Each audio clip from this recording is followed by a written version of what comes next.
At this time, we're privileged to be joined by the governor.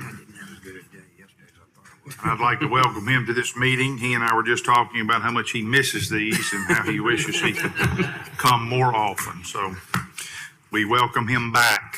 The meeting is going to begin with a Mr. Miller, we're going to wait. The governor's got somewhere he's got to be, so we're going to wait for your presentation. We're going to hear from the revenue estimating group, I thought we were.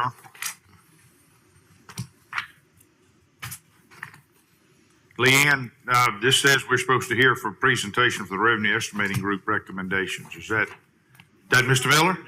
Oh, okay. Well, I'm sorry, sir. I thought you were doing the state economist report. I guess you're doing both of them, aren't you?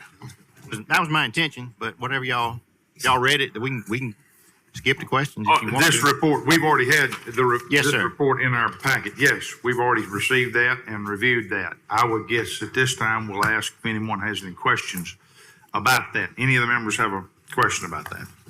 I've got a couple, Mr. Chairman. All right.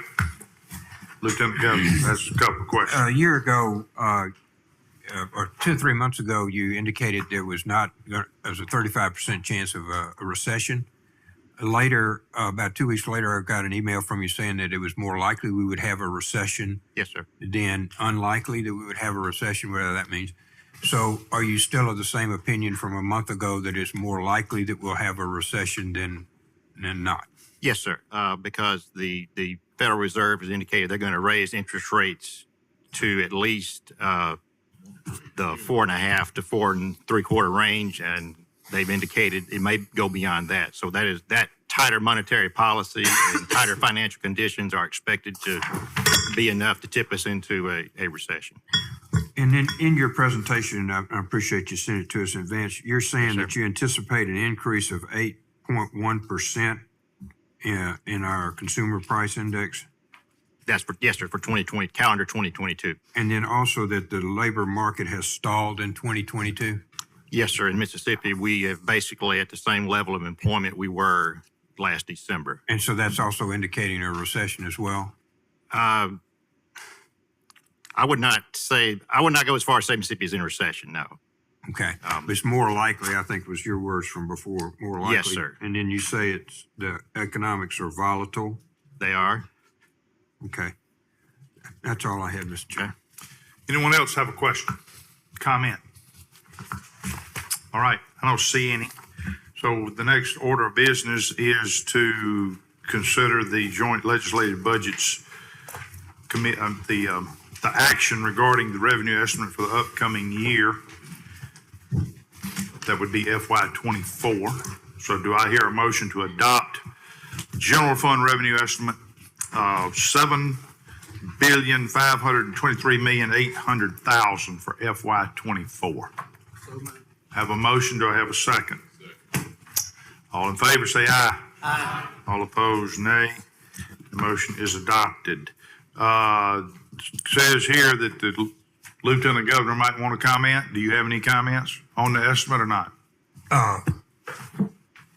No, we've already discussed that, Mr. Chairman. You know, we're ahead a little bit in the first couple of months, and we just heard we're going to be we more than likely be in a recession. So it goes up and down. So I have no other comments. So thank you. Next, we want to recognize the governor for his comments on the estimate. Well, thank you, Mr. Speaker, Governor Husband, and to the members of the committee. Thank you all for your work. Sincerely appreciate it. I would just opine with respect to something Mr. Miller just said, that the total number of employed in Mississippi has stalled in 2022. I hope everyone is aware that the reason the number of growing employment has stalled is not because of lack of job availability, but because of the inability and unwillingness of some to enter the market, the labor market. And so what we're actually seeing is tremendous economic growth in the state, significant capital investment in the state. This year alone, we have having averaged $900 million a year in new capital investment over the 8 years between 2012 and 2020. We've seen over $6 billion in new projects announced in 2022, which is almost 7 times that of any of the average year in the 8 years prior. And the reason for that, in my humble opinion, is because of the policies enacted by the members of this committee and your colleagues across the street in the Mississippi legislature over the last 10 to 12 years. And it's something that you should be very proud of. My recollection of the governor's role at this particular meeting is it's the only time that his opinion matters at all, his or her opinion matters at all with respect to the revenue estimate. But I think the statute does require me to either agree or disagree with the revenues that have been presented. And I am in agreement with the revenue estimate that comes before the committee. It is, as I appreciate it, somewhere in the neighborhood of $7.5 billion in anticipated revenue. As a reminder, the budget last year was $5.8 billion. This year it's $6.4 billion. So there's an awful lot of opportunity there for us to cut government spending, to return more money to the taxpayers. And I hope we're in agreement that we're going to work together over the next 4 to 5 months as the legislature comes back in session to do exactly that. So again, all of those things that have put us where we are today is a direct result of decisions that you have made and your colleagues have made. And I can commend you and congratulate you and appreciate you on every single one of them. So with that, thank you very much for having me. Thank you, Governor. Appreciate that. The minutes should reflect that the Joint Legislative Budget Committee and the governor have adopted the aforestated revenue estimate for FY '24. I believe that is all the business that I have to come before this committee. Is there anything else that we need to address? All right.